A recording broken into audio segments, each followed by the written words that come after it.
All right, so the plan was to find some oysters down here, but I'm looking and the tide is in a lot farther than I thought. So what I'm gonna do is actually walk along the rocks that are above the water and go ahead and knock a few off the rocks using my hammer right here. I'm not gonna be able to go too deep because I only have my little ankle boots on, but I'm gonna walk around, I'm gonna try to find what I can and try to get a few oysters, at least a dozen for the bucket. So let's go ahead and get going.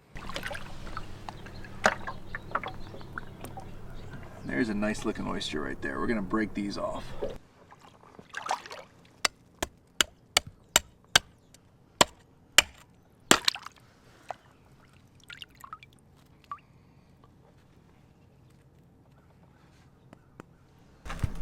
Now there are a few more oysters like these on the rocks right there, and I could clump these off, but I'm concerned they're not actually 3 inches, so I'm gonna keep just walking down the rocks.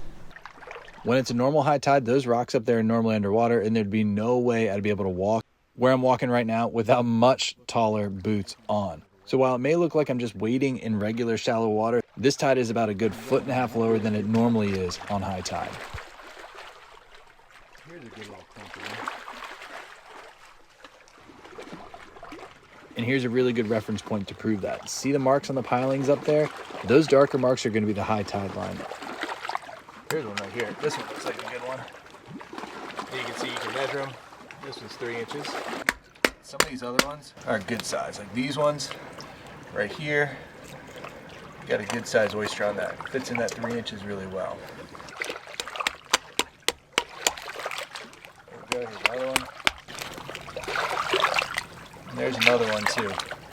You can see that one just fits in there, but it's also 3 inches as well. So that's what we got so far. Now up until this point of the trip, I was staying pretty dry. My boots were just tall enough that I wasn't getting any water in my shoes or anything like that. But that was soon about to change. I was noticing most of the oysters that were left on the rocks were not going to be keeper size, and I knew of a little oyster bar that's just beyond where I knew my boots would stay dry, but I just had to go out there and try. And after this little stumble right here, I knew I was screwed. I got so much water in my boots on this first oyster I got, but I knew once I had the water in there, I had to go make it worth it and go back out and try to get a few more so I could really round out this trip. So I walked back out into that cold water, not really wanting to, and I got a few more oysters, but then I had to come back in. My feet were starting to get freezing because my boots were literally filling up with water. There we go. Now, unfortunately, my feet got wet. So that means I need to end this early. Busted that off a little bit there, so we just get the keeper one and throw the smaller ones back. I gotta get this water out of my friggin' shoe. There's cold feet right now.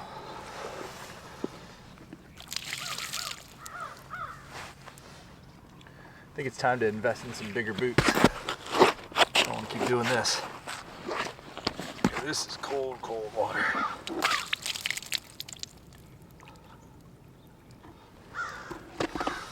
All right, let's go back up to the house. I can't keep doing this. All right, so the overall lesson learned is I got to get taller boots because it's not always going to be a super low tide. So when I get those taller boots, I'm able to go out a little deeper. Right now, my feet are completely wet. My shoes are wet. And it's about 20-ish degrees out here, and I'm freezing.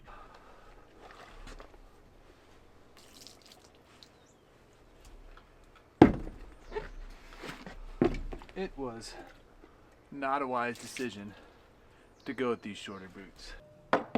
Now, it's always a good idea to scrub oysters up after you get them because they got all types of stuff on them, including little mussels like this. And if you're ever out there in the winter and you see little ducks diving down, a lot of times they're diving down onto oyster beds to get those mussels off them. So if you see those ducks diving down, there's a good chance there's an oyster bed there, and it might be something you want to go back on and check later. Now, instead of eating these ones raw today, I decided I was going to grill them up. But instead of shucking them first, I just put them right on the grill, all closed up and everything like that.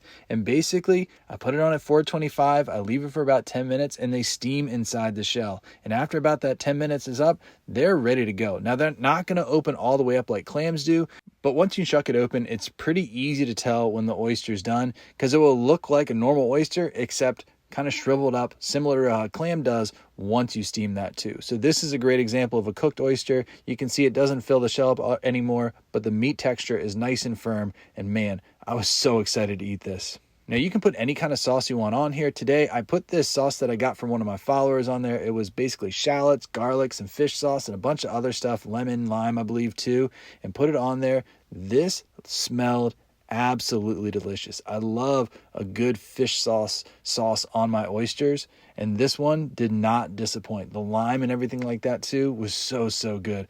I'm going to have to get the recipe from him and share it with you guys because this is well worth making on your own, and I highly recommend it. Now, the next sauce I tried is something you can find locally a lot of the times, and it's a hot sauce or pepper sauce called sambal oelek. Now, sambal oelek is basically ground up chili peppers with some vinegar and some salt too. If you do that and a squeeze of lime on an oyster, I'm here to tell you it is absolutely delicious. Now, inside this oyster, I actually found 2 different pea crabs. One was a female, that big one. That smaller one was a male. I picked them out. I didn't feel like eating them. I put the sambal oelek on, squeezed a lime on it, and it was absolutely delicious. This was well worth the cold feet, but I'm going to go get some big boots so I don't have to get my feet wet next time I go get oysters.